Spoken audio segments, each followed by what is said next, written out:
today is already off the rails before we even started. Welcome to the Pastor's Study here on Smooth 88.1 WHOV. iHeartRadio, Sirius XM Channel 142. Pastor Kevin Swan, Abbey Baptist Church, live in the studio with you today. And I got a special guest in studio. We got a lot of people in the studio, but I got to start with the original Pastor's Study co-host. And we put this thing together over 10 years ago. Yes, we did. Rob Dixon is in the building. What's up, man? What's going on, man? Nothing. Just came down to visit, a little mini vacation, and decided to try to catch you before we started heading back to DC today. So. Man, it is good to see you, man. Good to see you as well. For folk that don't know, man, it won't even pass the study to start. It was like Young and Saved. Yeah, it was another talk show that transformed into this, man. And so I want to acknowledge you, man. I'm glad you popped by in the studio, man. Glad to be here. I came by and tried to catch Pastor Barber, and he's running around doing pastoral things. So yes, he is. And then I said, well, let's get ready to go. And then I saw your text and said, let's go to the station real quick. So yeah, man. Yeah. My wife and my foster son are outside in the car waiting on me. So tell Octavia say hello. I will do that. And got a foster son? And got a new foster son. Yeah, congratulations on that. Yeah, so he is taking over my world, and so as soon as I get in the car, I'm going to sleep. While he sleep, I'm sleeping. So we understand that, man. Well, listen, we're glad to have. Now, look, we always start with football, so yeah, you want to talk football real quick? That's not your team ain't doing well, neither is mine. So tell everybody who your team is. I'm a Cowboys fan. Okay. Yes. All right, we're struggling. So Pastor Young and Rob are together, and Cowboy fans, just put your hands on the radio. Yeah, they're injured and they're struggling right now, but it's gonna be all right. That's right. We get healthy, we get wins. Yes, we come. Yes, we are. And I just want you to know, Marcia next to you is a diehard Eagle fan. And I know she's not boycotting the NFL. They're struggling like us, so I'm not even worried about it. No. It's a bunch of struggling teams in here today. Seahawks. Except my team won. The Seahawks. How do you have Seahawks? Because Harrison B was good to me. So, Rob, man, good seeing you, man. Thanks it's good for to being see you, on, man. Y'all have a great show and everything. I'll be listening. We definitely check you out up in DC too. Absolutely, man. The founder. Yeah. Pastor John Young is in the building, Empowered Believers. Hey, man. You all right, man? I just want to check on you. Yes, I just want to say, as humble as I know how, I want everybody to understand that the Dallas Cowboys are going to win the Super Bowl this year. You heard it here first. You said that last year too, and the year before that. Yes. So you heard it here again. Faith coming by here, right? You keep believing that, right? Yes. You want to introduce who we got air back in the building.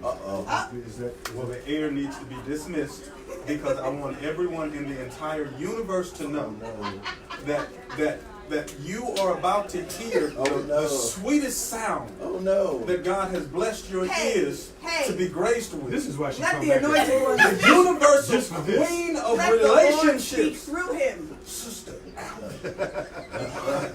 Listen, I am going to lay on the mic just a second. Miss Alvia, how are you, man? You doing all right? You know the answer after he introduces me. I am always fantastic because the Lord moves through that man when he speaks. Yeah, is that what it is? Yes, I gotta. How can you not appreciate when God speaks? Well, I would introduce you a completely different way, but that's just a whole. And we know you've been missing church. No. That's where I work. You know what I'm saying? So, no.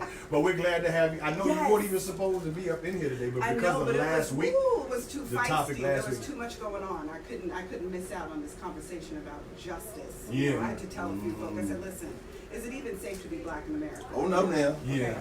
Can we have a conversation about that? Yeah. That you can be black, educated, professional, and Christian, unarmed, sitting at home and still get shot. Facts. What is the status of blackness in America? We're going to talk about that so today. I had to come in. Yeah, yes, you did. We're Yes, glad I did. to have you. Because my brother is here. Yeah, he came back. Okay, he shut it down last year. Right? See. Because he had to come back. The law starts with A. See. All right. We got all kinds of introductions now. That's what it is. Speak, Speak, sister. Because the word anointing and the Uh-oh. word Oh, Anton my start with the goodness. same Come letter. on, come So on. I just want to make sure that Come everybody on. understands Come on. how this thing works Let the out. glory fall. When you put the power of God Mm-mm. in a position of legal Wow. authority, Yes. that's when justice is served in this Yes. nation. Hallelujah. So it is my responsibility Yes, to yes. be present Hallelujah. when the Well, law shows up. come on. Okay, okay. Come Come on. to the microphone. Come on brother. now. Come Yes, on. Come on. You know what? Come I on. want to introduce you. That's all this is. All I right. want to introduce you now. I'm tired. I'm loving this. I am loving this. Commonwealth attorney for the city of Yes. Hampton is in All the building. rise. How Yes. are you, sir? I am great. And I'm telling you, we got so much feedback from last week. So they were like, we have to have a part 2. Yes. Yeah, and that's why we're here today. Okay, that's why we're here. That's why Yes. we're doing part 2. But we also have Go ahead. family in the building. Introduce Uh-oh. Now, who wants to do her introduction? Since everybody else is doing something. Y'all gotta spit Who fire. heard I it? want the same type fire. Okay. Because I need you to understand that if we're going to move this nation, we've got to Move. have people in position who are not afraid to tell the whole truth. And Okay? nothing but the truth. And that truth is not partisan. That truth is about principle. And sometimes that principle with a capital P comes in the form of a delegate. Okay? So coming to the microphone is a delegate who is not afraid. Don't let age, don't let gender, don't let economics, don't let anything get in your way, because right. this child right here, Yes. she is serious about her stuff. Yes. And I can tell you that she's moving generations because my own children are inspired by her passion Yes. and her honesty about the issues that too many people are afraid to talk about. So you could pick one side or you could pick the other, but what you're going to get when she speaks is her honest to God truth. Disagree or agree, you will never be able to call this woman a liar. All right now. Wow. Yes. I will Yes. take that Yes. and run with it. Yes. This is Yeah. Delegate Delegate Marcia Marcia Price Price from the 95th House District, and thank you. This is some good stuff here, though. And let's not forget Miss Tempest, who's in the back Yes. doing her job faithfully, always behind the scenes, holding it down. So Delegate Price, how are you today, man? I am quite well. How are you? I'm doing good. I'm doing good. And we know you're in the midst of our conversation from last week, and we're glad you're here. Yes. But one of the reasons why you are here is to talk about voting and elections, and the fact that today is the absolute last day of Oh, election. yes. Right, and so we will get into the meat of how voting is correlated to the topic that we'll get into, but I wanted to drop some information about, yes, today is the last day to register to vote by 5 p.m. in person or by 11:59 p.m. online.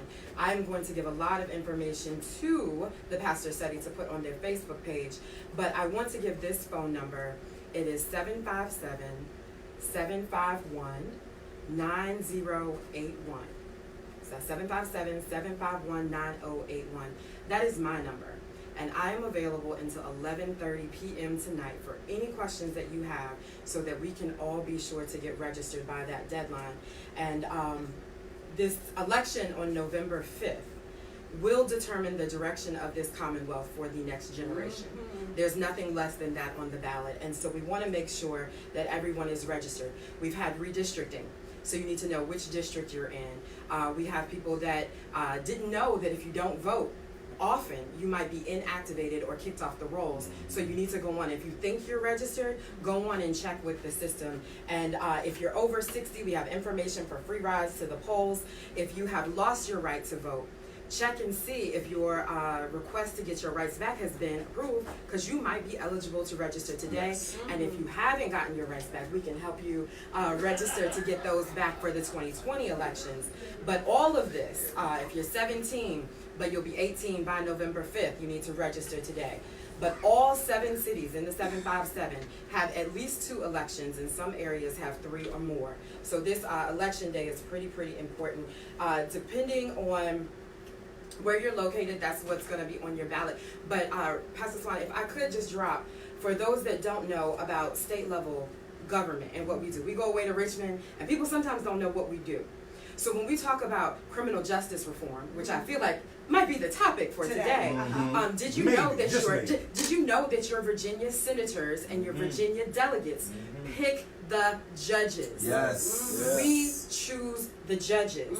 We determine how your tax dollars are spent in the budget. So if we're investing in education or if we're divesting in education, the matters of healthcare and access and Medicaid expansion. But you tell me a topic that you're passionate about, and I will tell you why it's important to vote on November 5th.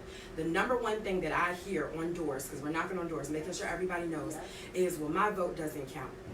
And I want people to know, I'm not talking about presidential, we can come back and talk about that, but this here election on November 5th, there is no electoral college, Saints. Right. There's no electoral college. Every single vote Right. counts. Yep. And we know in the 94th district, it came down to the tie. Yep. And it was pulled out of a bowl Yep. who was going to be about 83,000 people's representative.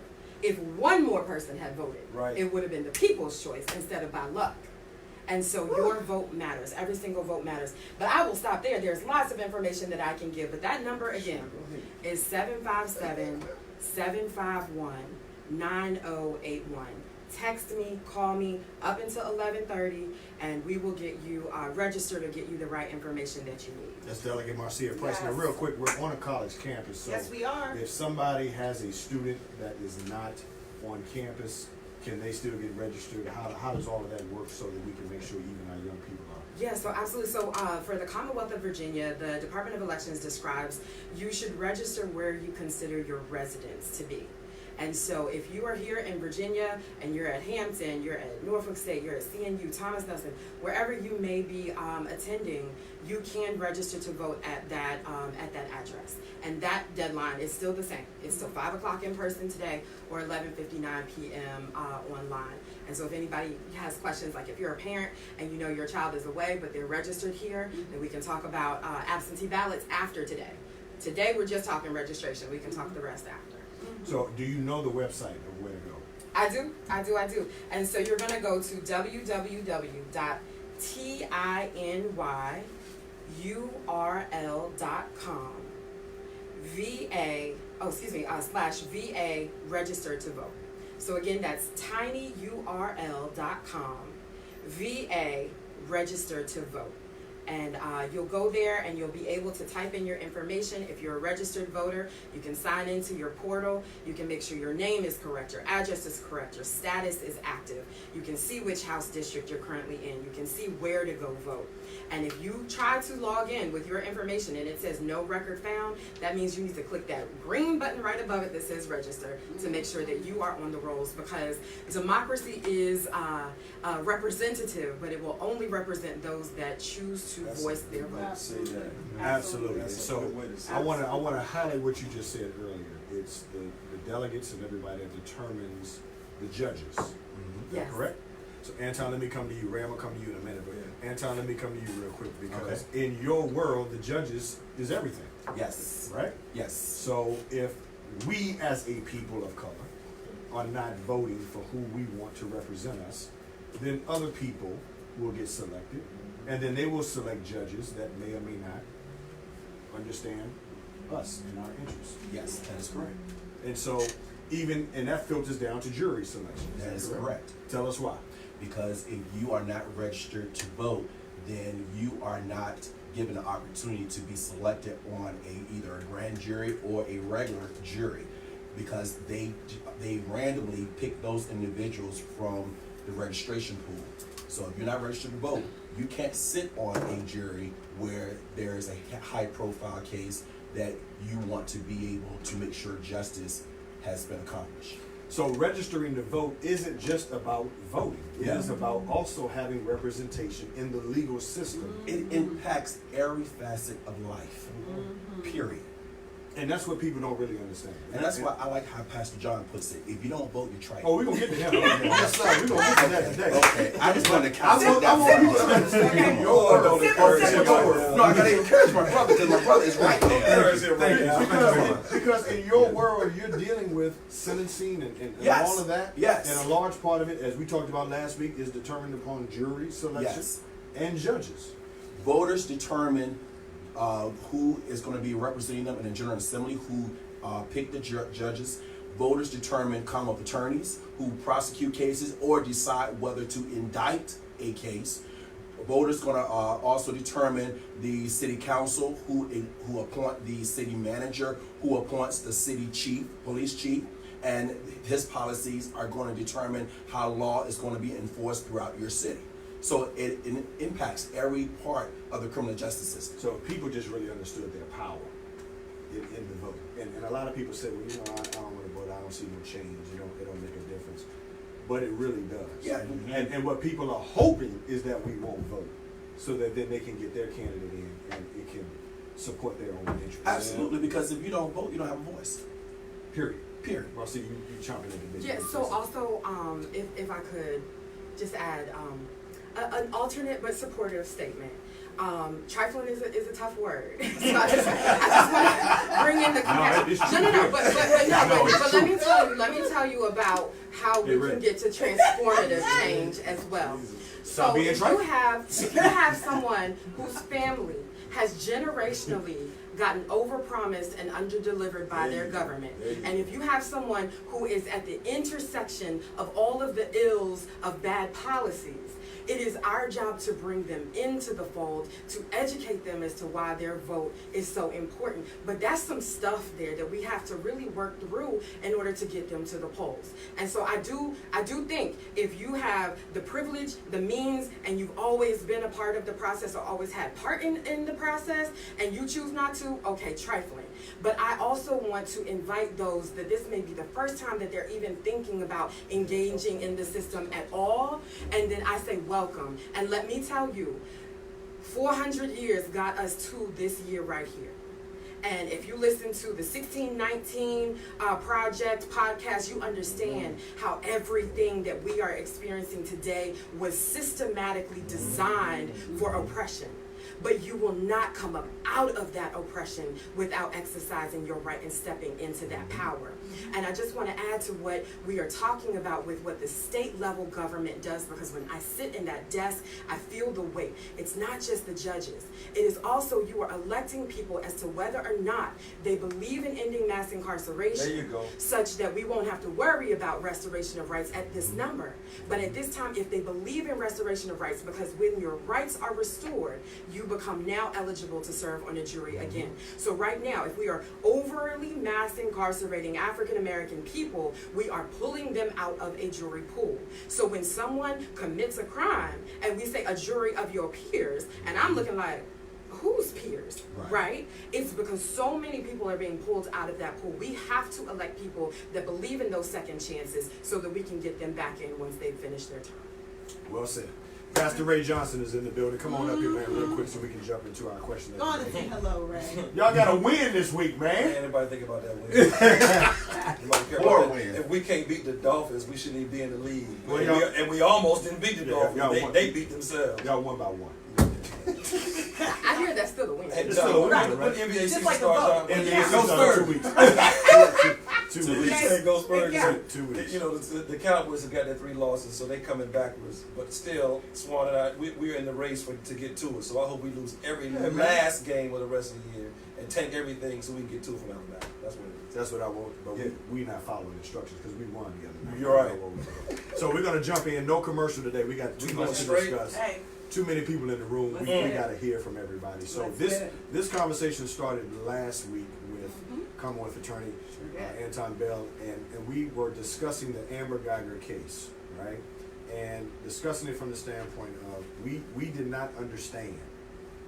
I'm coming to you, Anton, to start. Then I want to go to Marcia and then to Albie. We did not understand how a police officer can go into an apartment that's not hers and then shoot somebody that's unarmed and kill them in their own home and only get 10 years.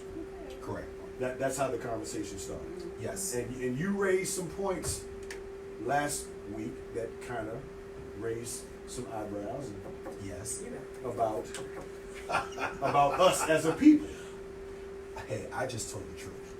So tell it again for those who didn't hear you. So You putting this hat on backwards early today. yes. So the reality of it is, the first question was, were we shocked that there was a conviction? And I said I wasn't shocked. And you were like, well, why weren't you shocked? I said because I looked at that jury pool, and based on that jury who I knew the individuals on that jury who are going to look at the facts, and they're not going to be swayed by how someone look, their economic status, their social status. All they're going to be looking at is someone entered into someone's home and they killed that person in their home, and that person was doing absolutely nothing but existing in their home. So I wasn't shocked. But you knew the jury pool was mostly black. Correct. So let's make that known in your statements. Which means those individuals were registered to vote. And so they got randomly selected. Oh, I'm going to keep bringing it back to that. So since we're going to talk about voting, we're going to make sure people understand the importance, because you cannot overemphasize the importance of voting. It truly impacts every facet of life. It really does. So I was not surprised that they came back with guilt. The question then became, well, how is it that they were able to give this person 10 years? And some of you were saying, and I'm not going to name any names, pastors, but you were saying, you were saying that you blamed the judge. Somebody called in and they were blaming the bar for putting attorneys in that didn't really represent the interest. And I said, whoa, we're going too far. We need to look at who had a direct position in this sentencing and who can make the recommendation to the judge, and it was that jury. A jury, mind you, that was only 2 Caucasians on that jury. Everybody else were people of color. And so you believe that it was the jury that only gave her 10 years? I don't believe, I know, because I deal with facts. It was the jury that recommended to that judge 10 years. It was up to the judge to accept the jury recommendation. However, they can't go above what the jury recommend. They can only go below. And that's the key point here. And that is the key point. So you couldn't get more than 10 years once that jury came back and said 10 years. So you're arguing that we did it to ourselves? Absolutely. We did it. We forgave. Stockholm. We did it. And I'm going to tell you what did it. When that boy got on that stand and that boy said, I don't want her to go to prison, and I forgive her, and he wanted to come down there and he wanted to hug her, and everybody was crying and everything. I'm telling you, that jury was saying, if the brother can forgive, who are we? All right, now my senior, as a delegate, you're watching this case. Yes, Right? closely. Yes. You're watching a police officer, a white female police officer, go into a residence of a black man and shoot and kill. Yes. Hearing what Anton just said, how do you now see this in light of your position as a delegate? Well, first, as my position as a human, I know that feels like an injustice. But I was surprised at a conviction because there's so few nationally in general. Thank you, my senior. Just in general. You ain't gotta say nothing else. You ain't gotta say nothing I else. felt a little bit better when I saw it because I was assuming, some sort of connection where it was just maybe some more sympathy than has been felt in other cases, hundreds of cases across the nation. But as a delegate, what I feel is a sense of urgency to educate people as to how they can be more involved in the system. And so, as we're hearing, it wasn't necessarily the judge in that moment because the judge could not have gone above the 10 years.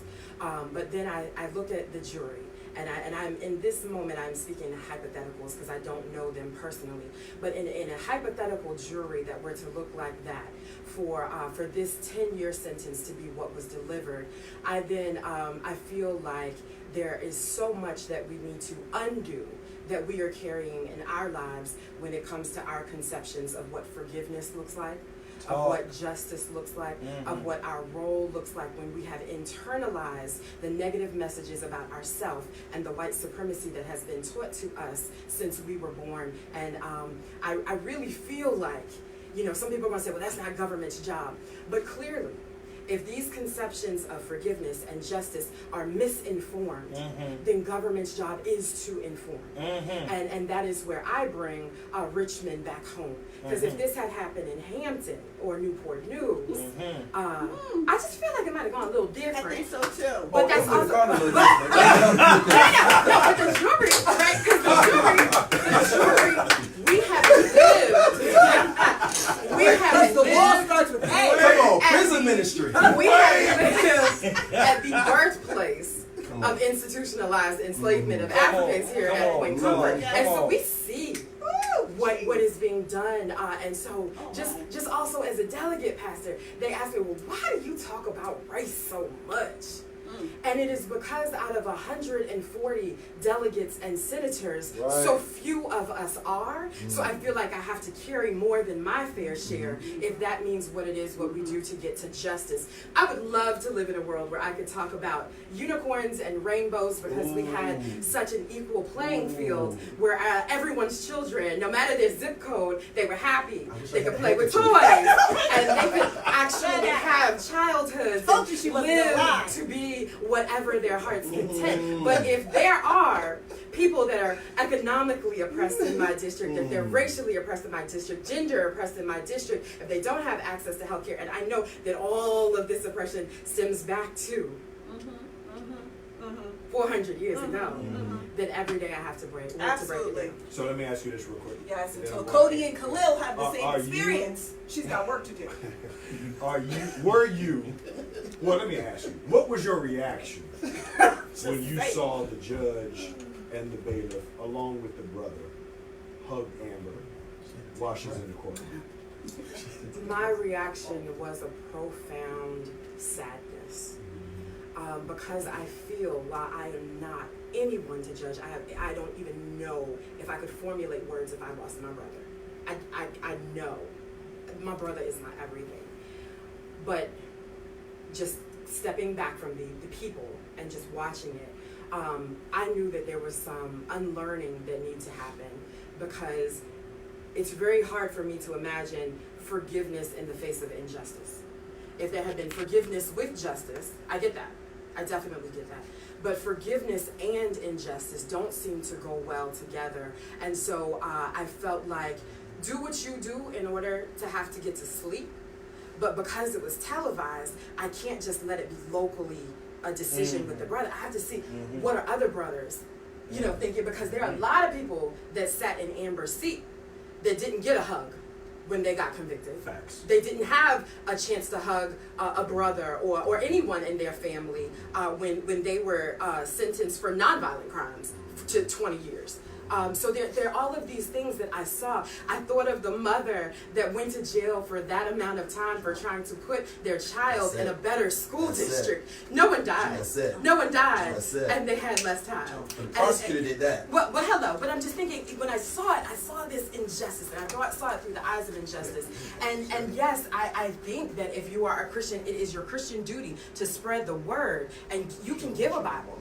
But I had some passages that I would have liked the judge to have shared when, because there's certain passages that you can open up to that Bible. And I believe that the Jesus that I serve, now I'm switching to the theologian hat, if you will, but there are some passages about the words of Jesus that embrace both forgiveness and justice. And I will just add, Pastor, that I remember when there was a Jesus hanging on a cross that said, Father, you forgive them, for they know not what they do. And we really have to delve into what is my personal responsibility when it comes to forgiveness if I know that injustice is still staring me in the face.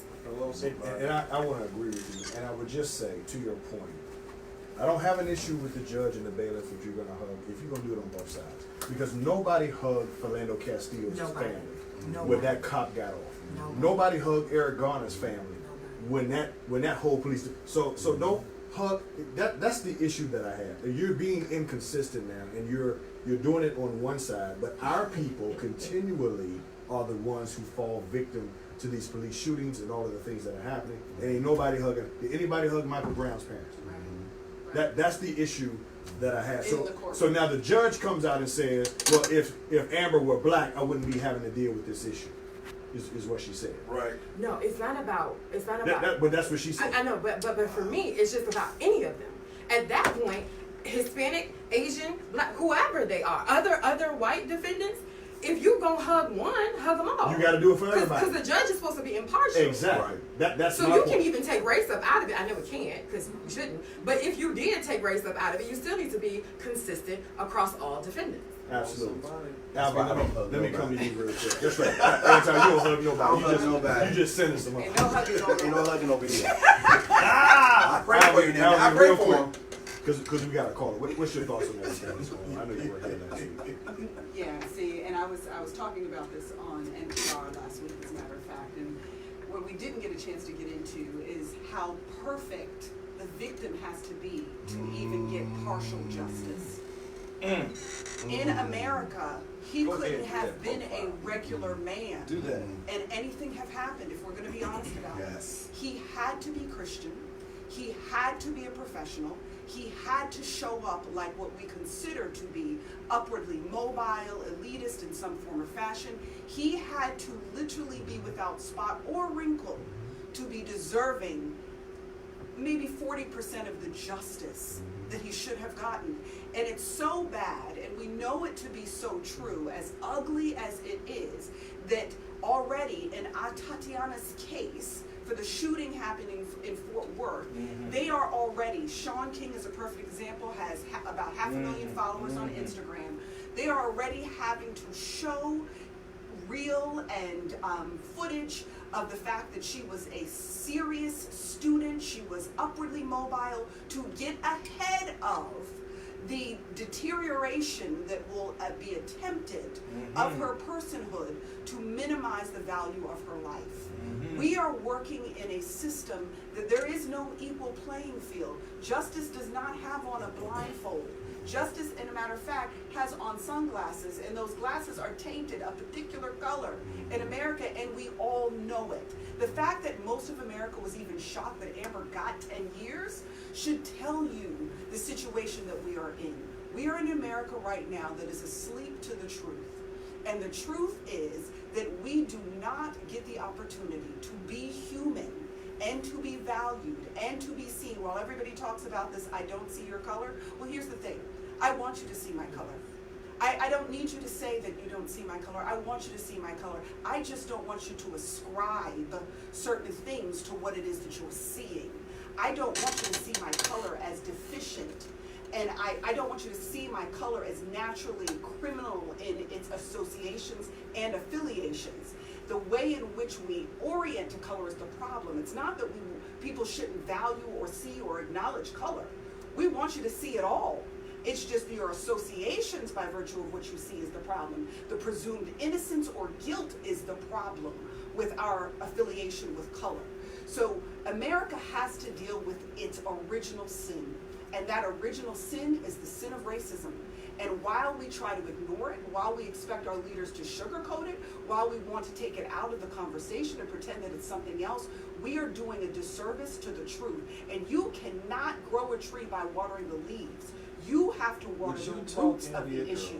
So we have to go to the place where it is actually happening. And while we continue to ignore that, we will be a mile wide on our conversation and an inch deep on fixing the issue, when we really need to be an inch wide because we're talking about race and a mile deep in its resolution. Yeah, we got an all-star cast in here today talking about all kinds of stuff. Criminal justice system, voting, all the good stuff. We want to hear from you. 757-727-5711 is the number. Jimmy, thank you for waiting patiently. You're on the Pastor Study. We're doing well. How about yourself?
Yeah, Jimmy, let me.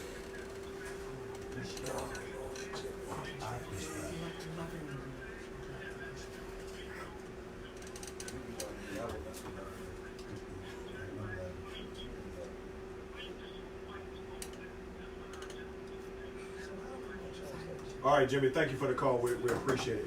And Marcia, you heard from Jimmy, and I think that is the sentiment for a lot of people who feel like you said earlier, those who've been the victim of a system that has crashed on them. Why should they vote? And so there are a couple of things, Jimmy, that I definitely want to appreciate your passion, and I appreciate the fact that it sounds like you have definitely been paying attention at the injustice system that is occurring. However, I do want to push back with love on the 2016 election.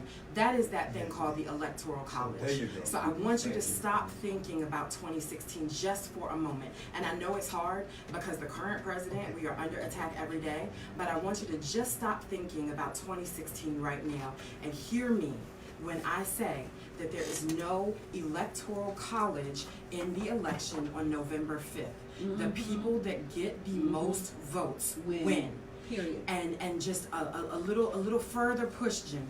I just want you to understand that we are making progress. And I know that when people that are in pain or experiencing injustice today, that doesn't matter a lot. But I can tell you with 100% certainty that if we stay home, it is not going to get any better. Guaranteed. But if you come out and you use your vote and you vote for people who are committed to the issues that you care about, we got a chance. Yep. Absolutely. We got Brenda on the line. Brenda, welcome to the Pastor Study. Good morning. Go ahead and state your comment, please.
Okay, Brenda, thank you for the call. We appreciate it.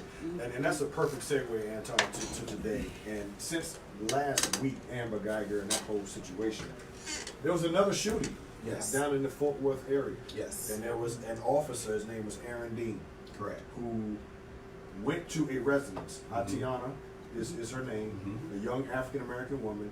Apparently he went, made a statement, and 4 seconds later, opened fire and killed her in her home. Correct. Unarmed. Correct. He decides to try to resign before the police chief was going to fire him. Yes.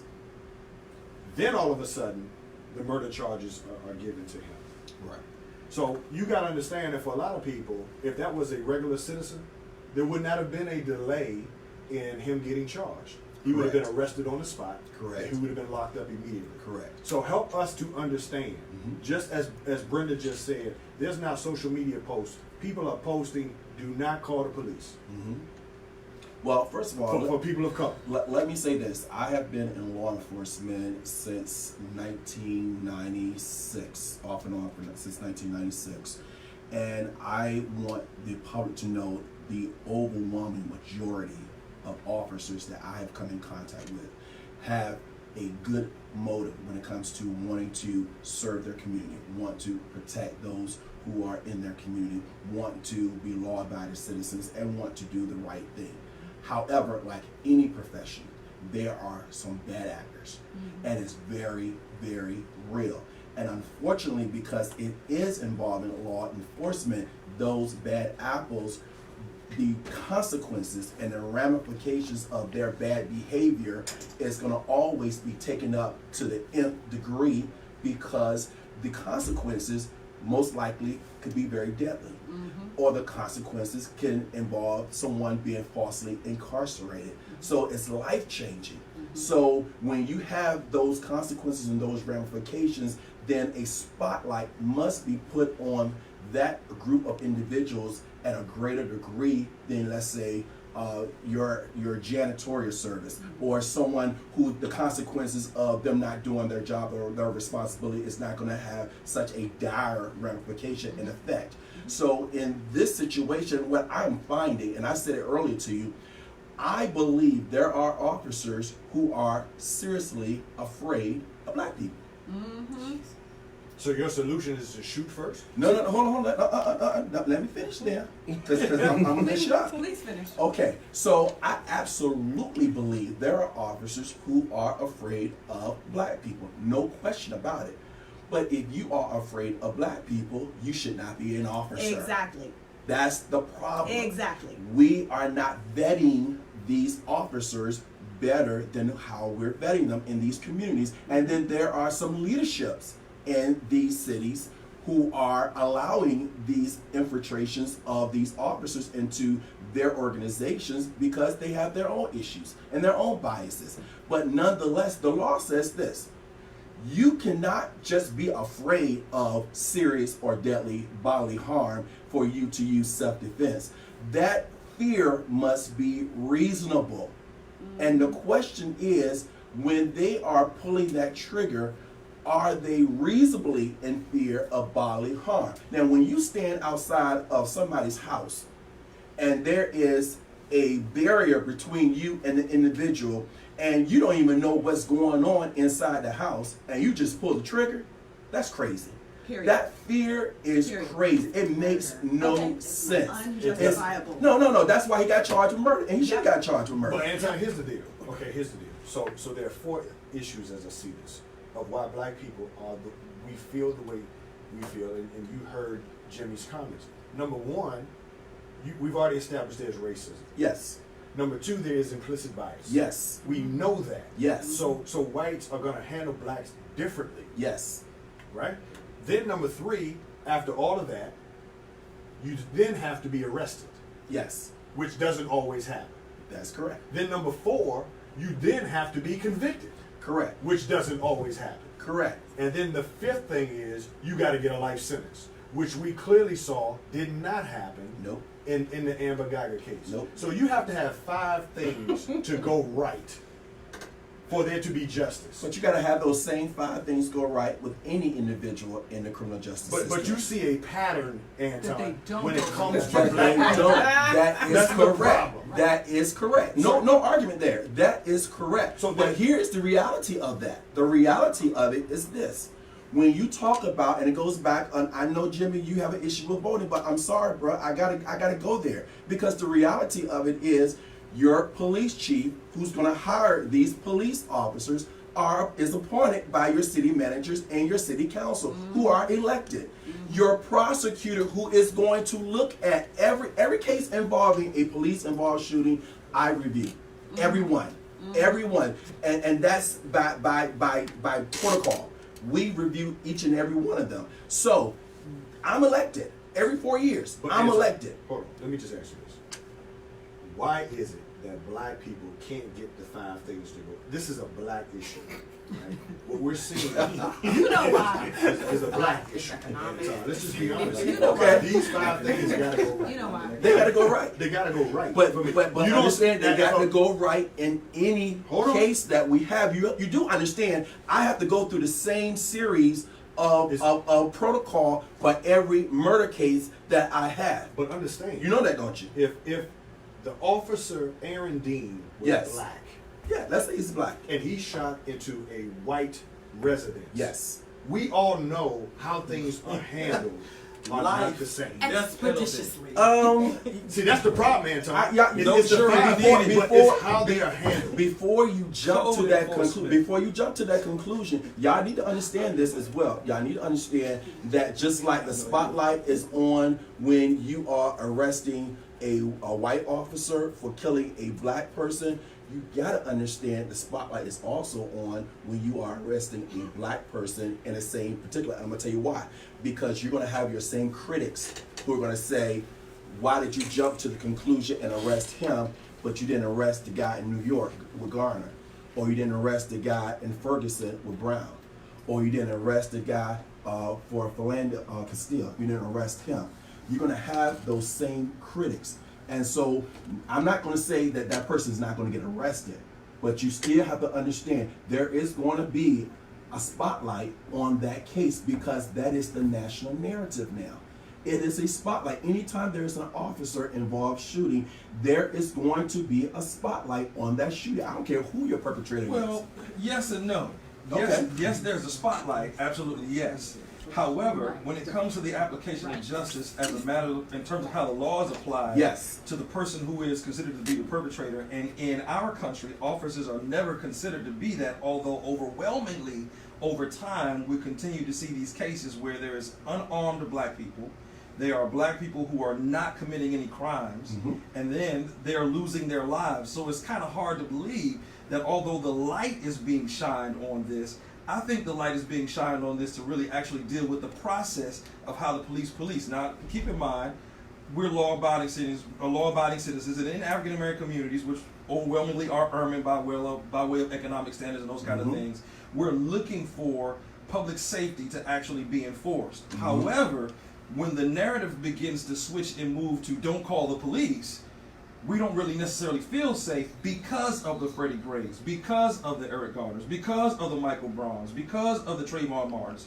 And so when you look at even how the law is applied in regard to sentencing, we really are finding it hard for justice to actually literally be seen in regards to how the law creates or determines or justice is even seen in that matter. Now look in those jurisdictions that you just named. Right. And each and every one of those jurisdictions that you just named. Yes. Look at the demographics and look at the population. Look at the consequences. For the most part, Ferguson, we already knew that there were 15 years of systematic racism going on in the justice system that the Department of Justice was able to document. That went on in that particular jurisdiction alone, but there were no consequences for bad behavior. Why is that? Well, And hold on now. Well, and the demographics in that particular city was about what, 65% African American? yes. But yet you're telling me that you got a white Commonwealth attorney, you got a white police chief, you got white judges, and you have black people who are systematically being ticketed on a regular basis to raise revenue in the city. Yeah, but they're not losing their lives, and they're not dying in the streets. They flipped it too, though. Yeah. Right. I was gonna go to that in just a second. Oh, absolutely. But Y'all didn't hear Dr. Price back there. Did I just say Dr. Price? That's what I said. Or maybe I'm thinking about Dad. But again, but here's the thing: when Michael Brown was killed, and when he was killed, and everybody in the nation started focusing on this issue that was beginning and to have really a spotlight, because let's be real, we've been having black people being killed by white officers for centuries. Yeah. I mean, they just wore a hood. Which speaks to the race issue Right. that we're talking about. But now everybody got cell And we're phones. saying Jim Crow is now James Esquire. Right, but in terms now of how we the have- law is being applied. But now we got cell phones. And so because we got cell phones, we're videotaping a lot of this stuff and it's bringing... Oh, wait a minute now.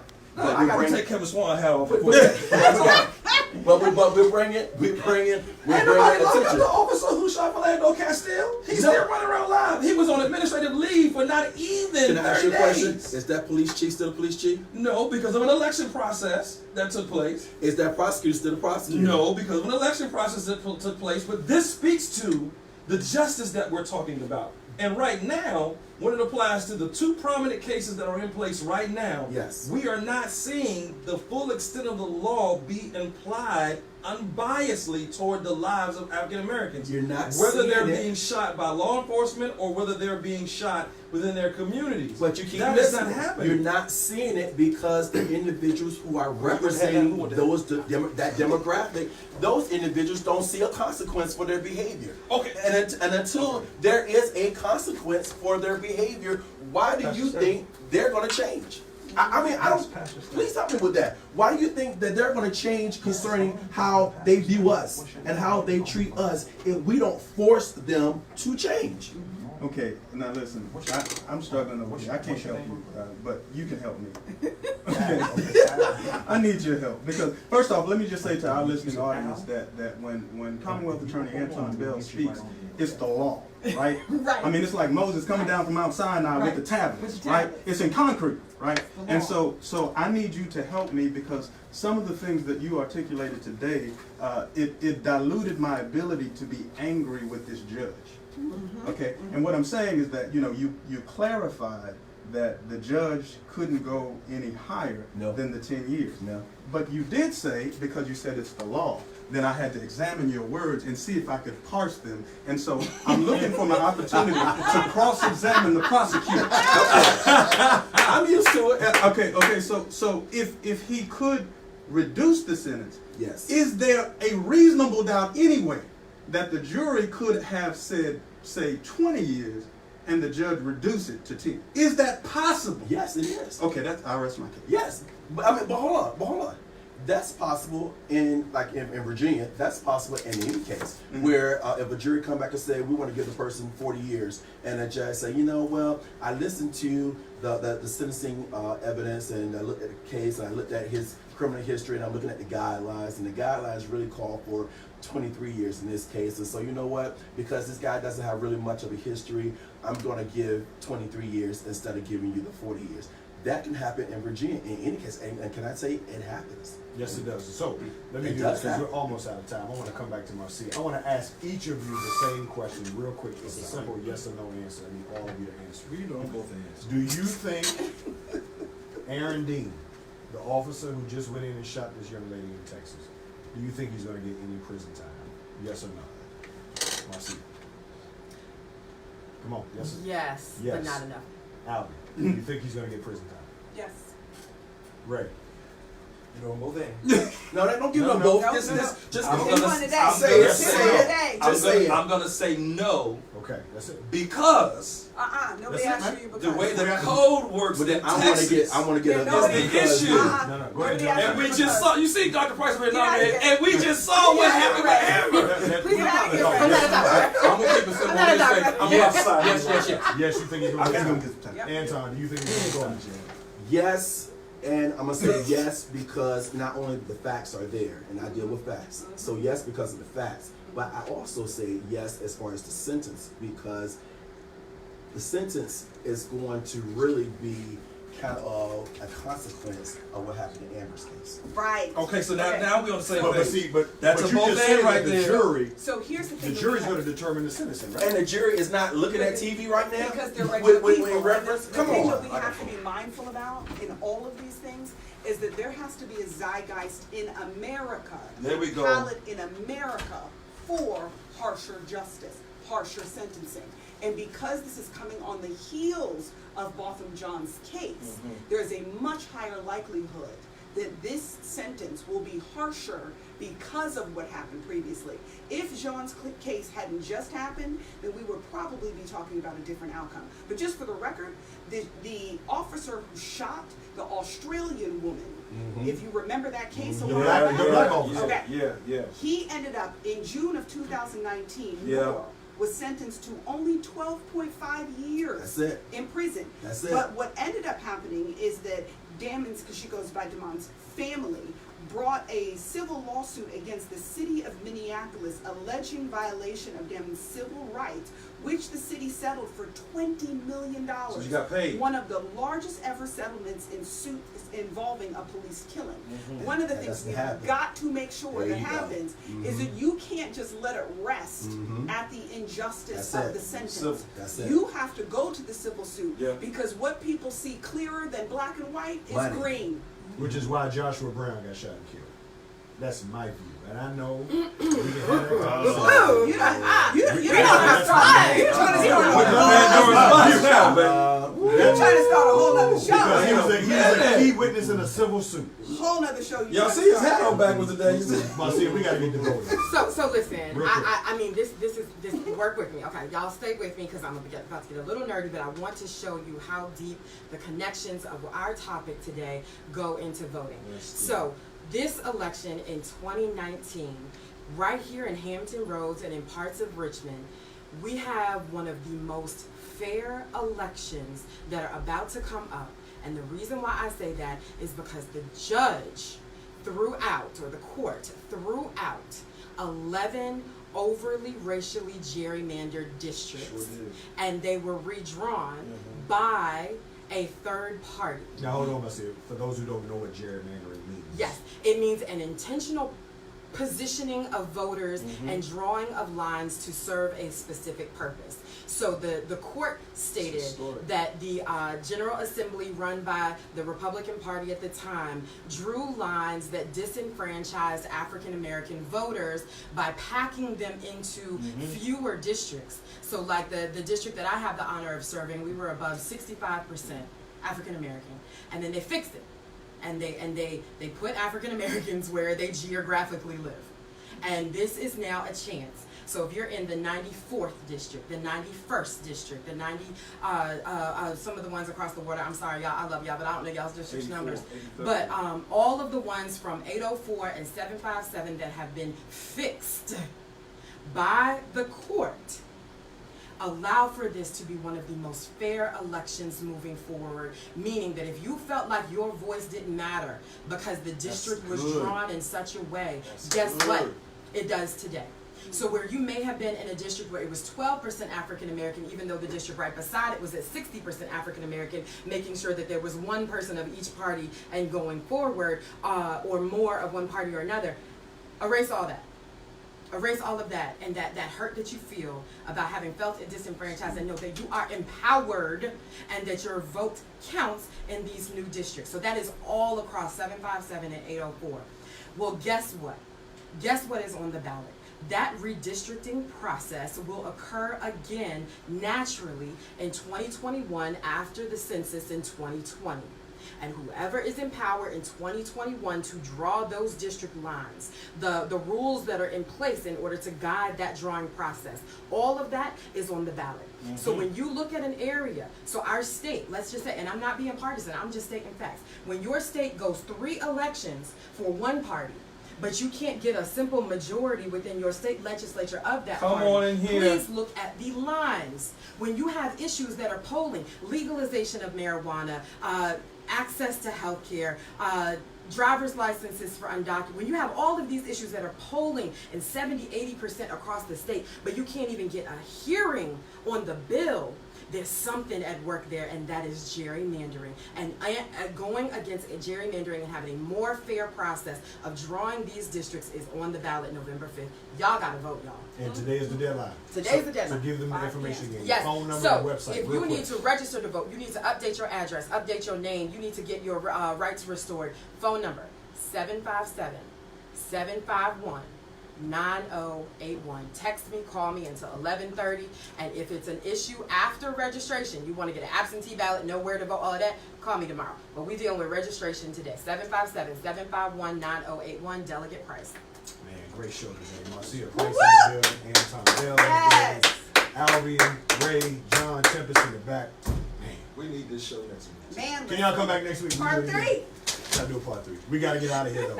Until next time. And Al, we know you were on hold. Sorry, man, we couldn't get to you today. We got to run. So until next time, be blessed to be a blessing for someone else. This is Smooth 88.1 WHOV.